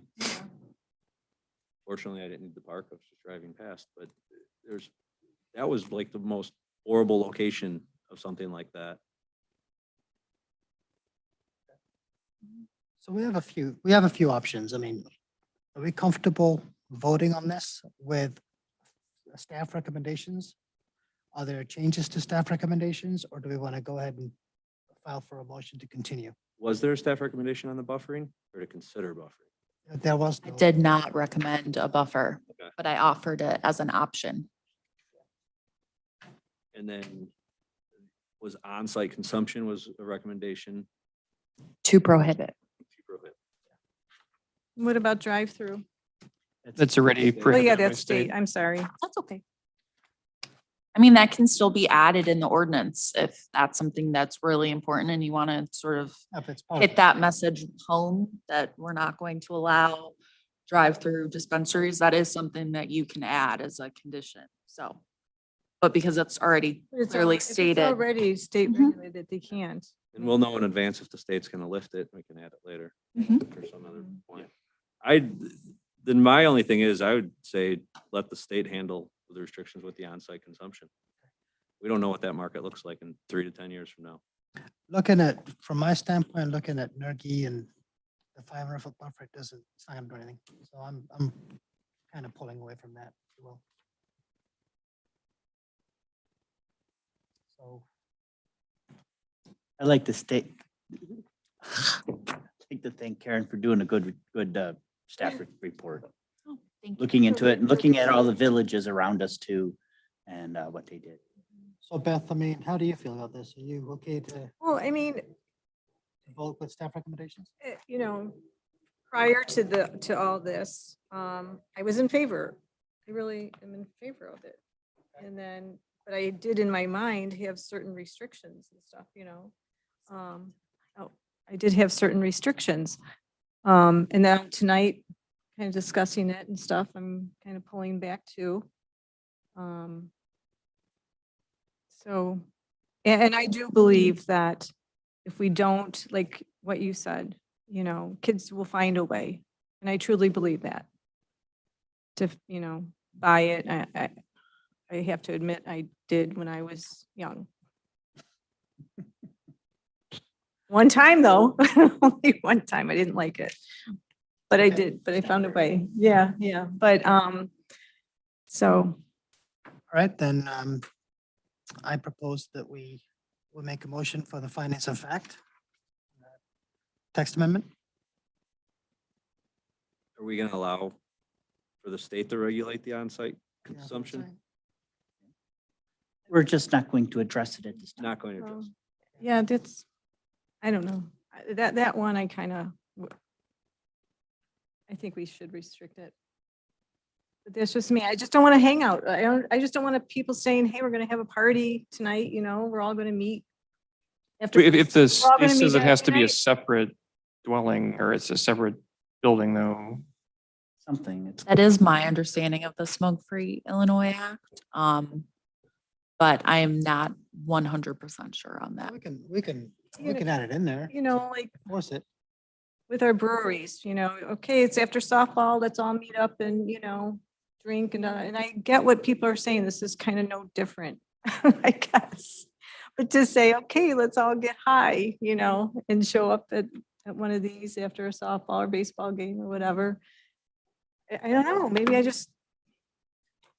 they're not. I am legal not, right now. I'm not grabbing, you know, I'm not, It's a I stigma. can't visualize that right now, I guess. Beth, though, would you agree though that it's a stigma? Your opinion of it today is a whole lot different than it was 3 years ago or even 6 years. Oh, before yeah. that, and- Yeah. And on and on. Yeah. It's so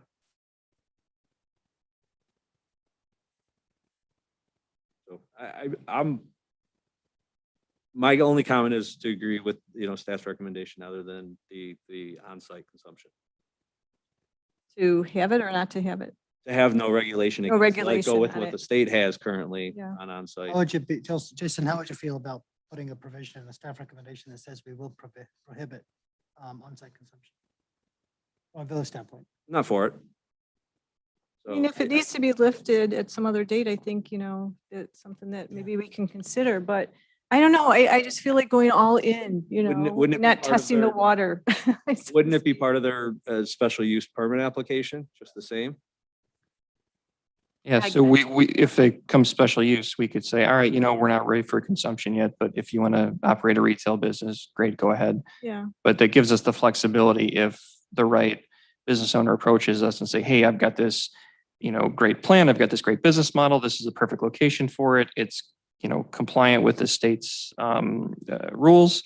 Then like, great, let's bring them in.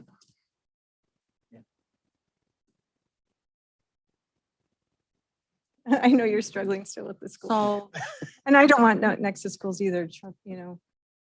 so I think the daycares or- first thing would be, what zoning districts do you want a dispensary in? Let's start there. I think I'm fine with what you proposed, minus B3.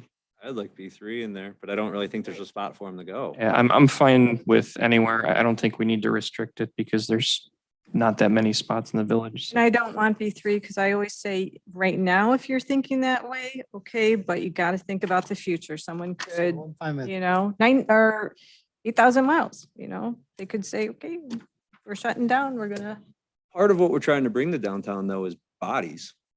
Yeah, I know that. Yeah, if you go to, A restaurant, and people are gonna sit there and take up a parking space for an hour to 3 hours. And a retail center that brings bodies to the downtown area, they're gonna be there for 10 to 25 minutes. I'd rather have another restaurant, to be honest with you, rather than a place to buy drugs. I think we need more bodies to feed the restaurants. But if the, I didn't get hungry Sales. with it. Sales per body. Sales per body, dollars per body. Effectively, just- the I'm just restaurant trying- sales could go up if we have a dispensary. I'm just trying to, I'm just trying to say that we always just can't think about what we have now. You know, I just want people to just, things can change. That's all. I don't, I'm not pushing for it to be in downtown Main Street, Roselle. I'm not. I'm pushing for it. I'll push for the both of us. I think it's fine. I think it's fine. I'm not necessarily pushing for it, but I'm not against it either in that aspect. I don't think any I establishment. heard no coming in- parking, Yeah, there's no you parking. know, no parking. We're going to create more of a problem. We don't have parking now. I mean, that could change. We could get a parking garage, like what I'm saying. But, We'll revisit when we get the parking garage. Terry, what was your opinion on B3? I don't think we need it on Main Street because we have a huge parking problem there. But do you? However, need to I restrict it? do understand it's a special use and we can always say no because we have a parking problem. So I don't need a restriction. So that's 3. And then Heron. I don't want it in Main Street. I think it's conducive to a family environment with restaurants and so forth. I know we have bars and I get it, but still.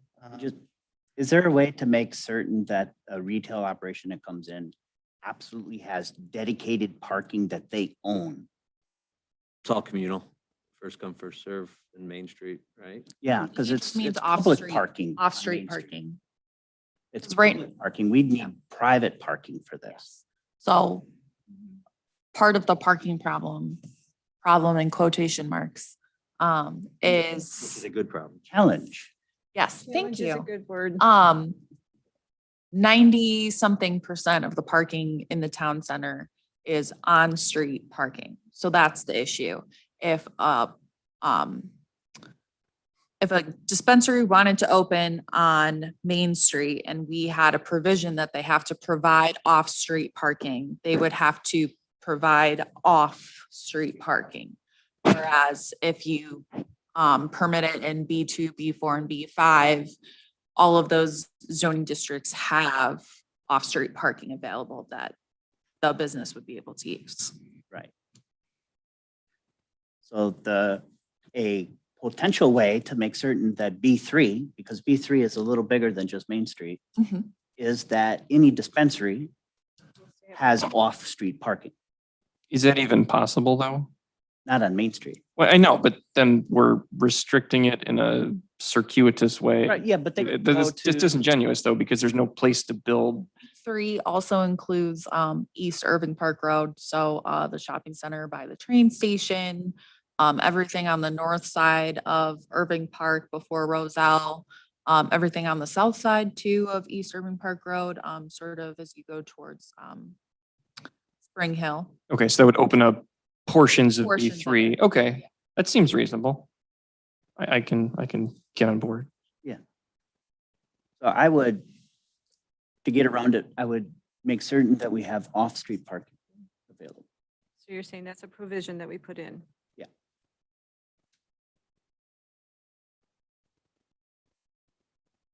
Which That takes care of keeps the my rest- concern. That keeps the rest of B3 eligible essentially other than Main Street. Correct. Perfect. Guess I'm good with that. Okay. So we've done that. What about the other business establishments within the M Limited Industrial and the ORI district? So that would be the infusers, transportation, processing, cultivation, and craft grower. Staff recommendation was for it to be a special use in our M and ORI. So what was everyone's? Seems fine. Yeah, I still like the Perfectly special okay with use that. and, Okay. yeah. That type of use isn't going to Mhm. want to be in the other places anyways. Right. So then the next thing would be, They have the same security review as the dispensary? yes, that was gonna be part of my next thing was, no, that's okay. They do. They do have extensive. I just added it as an addition. I recommended it as a condition to just have that more thorough oversight where we're Okay. not just relying on the state to do their job. Okay. So we'll just go through the list of the other things. Buffer requirements, I think we've, So no. Beat that one to death. yeah. Do we want buffer requirements for the other business establishments like cultivation? No, They don't have customers. They're like visitors. Mhm. Site and building security measures. Yes, just the security plan should cover that. approved by the police department. Yes. Yeah, yeah, I think that's a good catch-all. And everyone's. Hours of operation. I didn't really talk about it in my staff report. Would that be part of the special use though? Wouldn't they present that? Yeah, they would, as part of their sort of business plan, they would have to tell us. Yeah. So Do we restrict for liquor stores, bars right now? I assume so. yeah, we do. Yeah. We do. Yeah. Mirror that. Mhm. Okay.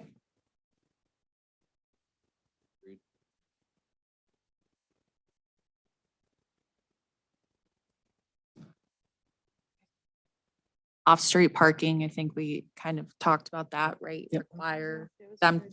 So how I've written it is they must provide off-street parking per the zoning ordinance. So if our parking ratios change, we're not we would have to amend the code for this section. So just refer to the off-street parking section of the code. Yeah, that way you're only changing the number one time. Yes. Okay. And then on-site consumption, what was sort of the, Well, I suggested that we keep it in and we can always change it. I voted to keep it out and just go with what the state has. Keep it out. I'd like to keep. Don't mention it.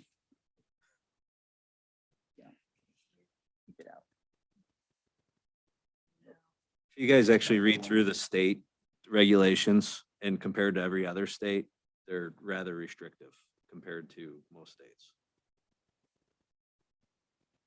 So I've got a question. Mhm. If two of us are with keep it in versus three with keep it out, Mhm. what does that do to this entire proposal? we could vote on everything individually if that's what you guys wanted to do. Well, I think what Hiram's saying is that, I'm sure we don't want this Yeah, to we- become a no from us. Right. So So you would vote on all of these conditions separately. And that would go into my staff report to the village board. So they would see that it was we had 4-2 disagreement. against. Let me ask you a question about that. I mean, the fact that the state's regulating this and keeping it out. The fact that the state's regulating this and keeping it out, I mean, would it be okay not to include it? From your perspective? It's already covered indirectly. Well, but they said that it could be lifted, and I think we just, from my point of view, I'd like to be able to have them come back, the petitioner come back to us, asking if it can be. Well, they have to anyways with the special use. Yeah, but I mean, So we already control that. Our recommendation is to leave it out unless the state guidance changes or the state rules change. So if the state guidance says they have to come back anyway, right, for an approval? Yeah. oh, that's what you're saying. Oh, okay. So indirectly. I didn't know that. Okay, Indirectly recovered. yeah. Okay, I think I'll go along with you guys. It'll cost you. I have no personal. We horse Ray, traded what a was bit. your opinion on on-site consumption? Let the state do it. You know, Because we have such a great state. well, when we expect them to Great- over- they're when we greater expect them to restrictions. over encumber things, yes, that's one thing they're good at.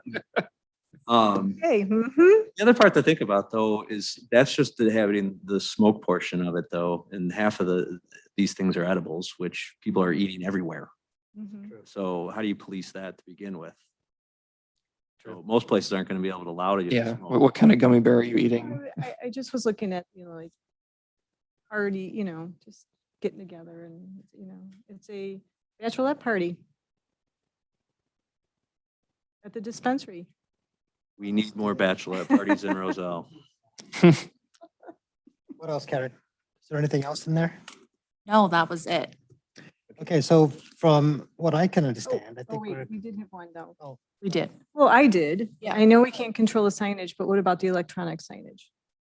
Do we have a what sign is ordinance our, ready what is though? our rule now? electronic signage inside the premises or outside? Flashing signs. Flashing signs. I don't know what our rule is now. I think we for said where no we're more. allowing this Can we to restrict that be they can only permitted. use neon?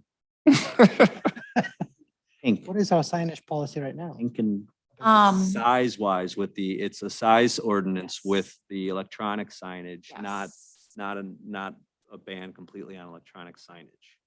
Yeah, so it can only be a ground mounted sign that's electronic.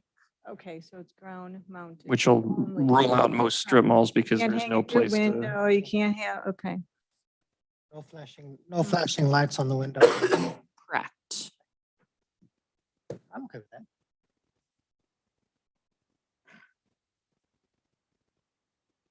Our tobacco shop has Christmas lights in the window year round, Yeah. They shouldn't. What would Andy Maglio say? next to the Dairy Queen. Okay, Not for long. so Christmas is over. Yeah, I guess, so, I mean, it's just, you don't want a standalone building, right, in E3. So I think- I mean, we didn't even let Trinity Church have we voted against Trinity Church having a electronic sign. An oversized electronic sign. They were permitted to put up what they could if without our approval. 32 square feet is what they were permitted. okay, so what are the changes based on staff recommendation right now? So what I have right now is dispensaries are a special use in B2, B3, B4, and B5. They must provide off-street parking per the zoning ordinance. Do we want that for all cannabis business establishments or just dispensaries? Just dispensaries because the others don't have customers like Okay. Yeah. pointed out. I think the other ones would have parking anyways. Anyways, Right. but, Okay. well, I know my friend, the one that she goes to, and one of them in Addison, says there's just no parking, and it's too industrial, it's an industrial area, and they share a driveway between the two buildings, and there just literally is nowhere to park. Those buildings aren't built, those buildings are all built in the 60s and 70s, Oh. and they're all 5 to 10,000 square foot industrial buildings with no Mhm. parking whatsoever. Yeah. I do think the one in Addison that you're referring to was a medical dispensary. And the state gave priority recreational licenses to medical dispensaries that already existed. And when municipalities were going through the zoning review of medical dispensaries, a lot, including us, we put them in industrial districts. To hide them. So, yes. So I think that's the main issue is that it was Okay. already existing prior to recreational sales Being being able to- legal. Yeah. That was the only places they could go in Addison, was basically the industrial park, the way the restrictions happen. There's 2 in there. There's one on Fullerton and then there's one back by the recycling. Yeah. Place. And I know the one on Fullerton was a medicinal first. And then they had to apply for their recreational. They're 2 different licenses. Yeah, that's the one that has the handicap rail The going. nicer of the 2. Mhm. I don't know what either of them look like inside. They look nice, really nice. I hope ours do too. All right, so are we, again, I'm gonna go back to the motion. Are we ready to make a motion for the findings of fact text amendment with the modification? We go with staff recommendations, but we allow B3 with, what is it, off-street parking? Believe so. And Okay. on-site consumption. And on-site consumption. Well, we are saying on-site consumption? No, we're staying silent on, we're not excluding on-site. Yes. I'm meeting on that. Yes. Okay, so let me rephrase that. we're going to be making I need a motion for the findings of fact text amendment based on staff recommendations, with the inclusion of B3 with off-street parking. Mhm. Right. Yeah. Mhm. Can I get that motion? So moved. Second. Roll call vote? Yes. And the security plan. Oh, and the security plan. Okay. So, And then I think included in this should also be the other businesses. is that another motion or is that the same motion? I think it's the same motion.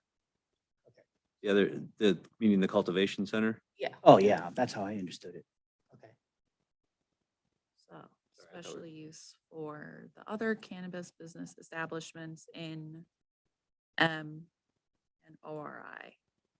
Security plan. Okay. Want me to rephrase that?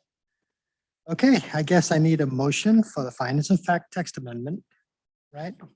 Based on staff recommendations with the inclusion of B3 off-street parking, a security plan, a special use CBE in the M and ORI district, and a security plan.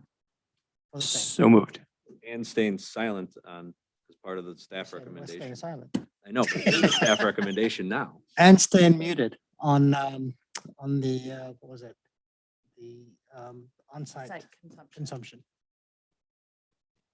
So moved. Second. Roll call vote. Brian Booz, Aye.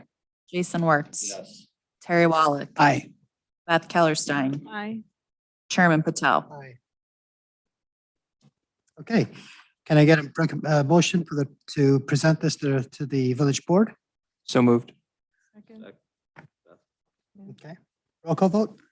Brian Booz. Aye. Beth Kellerstein, Aye. Terry Wallach, Aye. Jason Wertz. Yes. I'm sorry. Chairman Patel. Aye. To me. Okay, Great. This will be on a future village board agenda. I'm not sure when, possibly the end of July, possibly August. Check back at the village's website, roselle.il.us for more information. all right. Thank you, YouTube. Everyone's so silent. I thought it'd be like, yeah. I thought we'd be opening champagne bottles, but that's. Gotta swear you in before you clap. All right. Oh. It was 5 yeses. Well, kudos to us to be able to get there as well. That was a challenge. Yes, I was fully Mhm. prepared for this to be back in August. Okay. I have a little. Old business. I do not have any old business. Okay, new business? Oh, wait. I really want to ask about Menji Dog. Oh, yeah. So we actually had a meeting with Mangy Dog today. They've submitted their permits for the interior build out. We are like basically a few days away from being able to issue those plans. Or issue the permit for those plans. So he is targeting a late fall open. He had an issue with his architect. So he had hired a new architect and have new plans drawn up. So he is intending to open in the fall and will be issuing building permits imminently. Can he cut down his weeds and stuff? I will make a note of that to remind him. Looking pretty shabby. Yard care. Pretty mangy. Pretty mangy. Other old business? New business? Beth and I both probably walk past that thing. Every day. Times a week. Drive past every day. I have no new business. All right, can I get a motion to adjourn the meeting? So moved. Second. Voice vote? All in favor? Aye. There you go. Meeting adjourned. Okay, That's what I so- was missing. Oh, there, so clarification.